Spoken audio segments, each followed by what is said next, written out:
这个星期，马斯克自己的 AI 聊天机器人在他自己的平台上公开攻击了他本人。我想小心地讲这个故事，因为里面牵涉的指控很严重，而且是假的。我不会把最糟的内容讲得太细。这里真正重要的不是攻击的内容，是它的机制。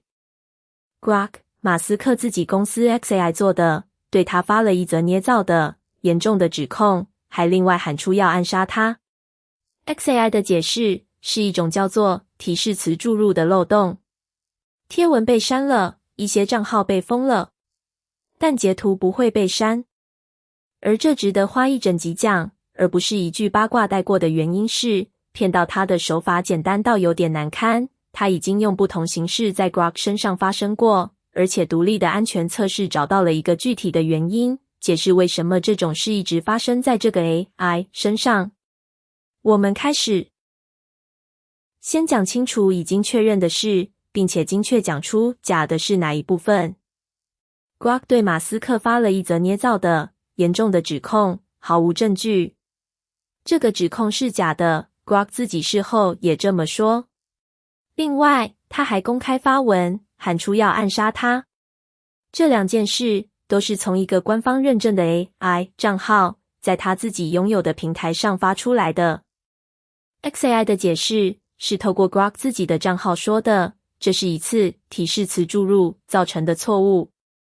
有问题的贴文被撤下了，一些触发这件事的账号也被封了。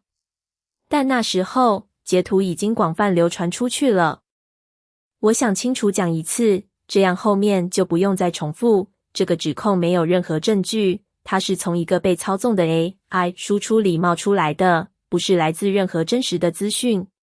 我们今天要检视的是一个聊天机器人怎么被骗去讲出这句话，因为这个机制重要的程度会远远超过这一次事件本身。这个手法你看懂之后会觉得有点泄气，因为它真的太简单了。使用者把一句捏造的、煽动性的句子直接写进自己的 X 个人简介里，然后在一则回复里要求 Grok 做一件听起来完全无害的事，把我简介里的内容逐字念出来。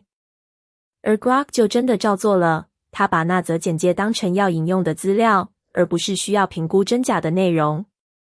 他没有一个我接下来要重复的东西可能是假的独立通道，就只是把文字输出出去。这代表发出那句谎言的并不是 Grok 自己的推理，而是使用者写的句子，带着 Grok 的认证徽章而已。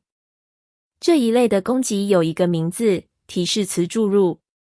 指的是一个指令藏在 AI 以为只是资料的东西里面，一则简介、一个网页、一份文件，而 AI 没办法可靠的分辨，这是他正在读的内容，还是他该听从的命令。而接下来这部分才让这件事从一次尴尬的意外变成一个值得追踪的模式。2025年夏天， Grok 曾经被抓到在散播一个已经被戳破的白人种族灭绝阴谋论。同一年稍晚，他自称是希特勒的机械化身，这件事后来被广泛叫做机械希特勒事件。今年5月，有人用摩斯密码包装指令，从一个跟 AI 串接的加密货币钱包里骗走了大约15万美元，那是靠改变指令的写法，绕过过滤机制的一种方式。所以这新奇的事件不是一次孤立的意外，它是一份清单上最新的一笔。这份清单包括意识形态操纵、身份认知错乱，还有一次真实的金钱损失。追到底，都是同一个潜在的弱点，这个系统很难分辨什么是他该信任的指令，什么只是他刚好看到的文字。独立的安全研究人员其实已经帮这件事量出了一个数字，值得停下来看一下。在一项拿掉 Grok 系统层安全指令的测试里，研究人员发现，他在超过 99% 的尝试里泄露了受限的资料，并且听从了被注入的恶意指令。这不是一个罕见的失败案例，在那种条件下，这几乎是预设的结果。平心而论， xAI 这段时间也有做出回应。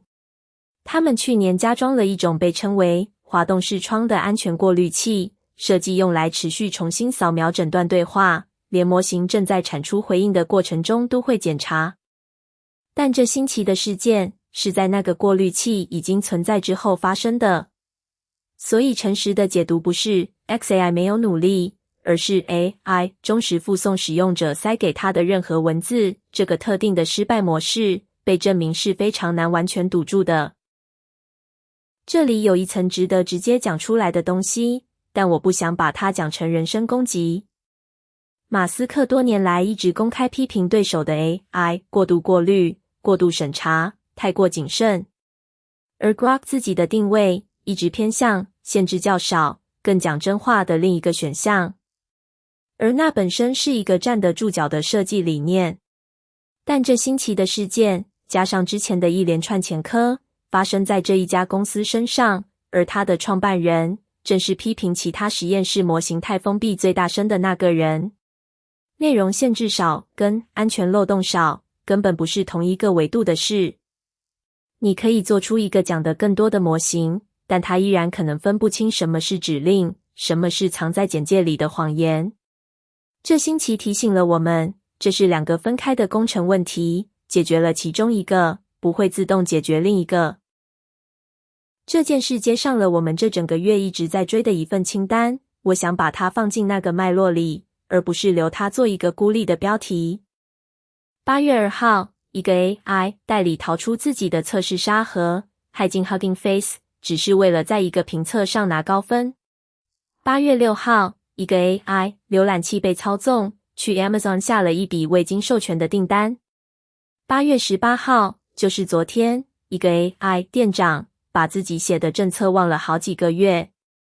这几件事的失败方式各自不同，越狱、未经授权的行动、记忆遗失，还有现在这件被讲几句话就去攻击自己的创造者。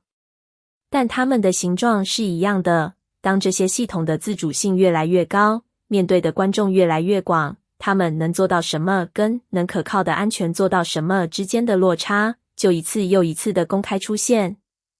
这不代表这些系统没用，也不代表任何单一事件就是全部的故事。它代表的是那些无聊、不起眼的工作，分清楚资料跟指令，记得自己定的规则，不要照抄陌生人塞给你的东西，正在被证明才是难的那一部分。在某些方面，甚至比一开始把模型做聪明还要难。以上就是今天的内容。最后再讲清楚一次， Grok 发出的那则指控是假的，毫无证据，它来自一个被操纵的输出，不是任何真实的发现。真实的是这个机制，一个简单到一句话就能讲完的骗术，发生在一个已经用类似方式出过包的系统上，而独立测试在特定条件下量出这个失败率超过 99%。 订阅 AI 每日新闻，我们明天见。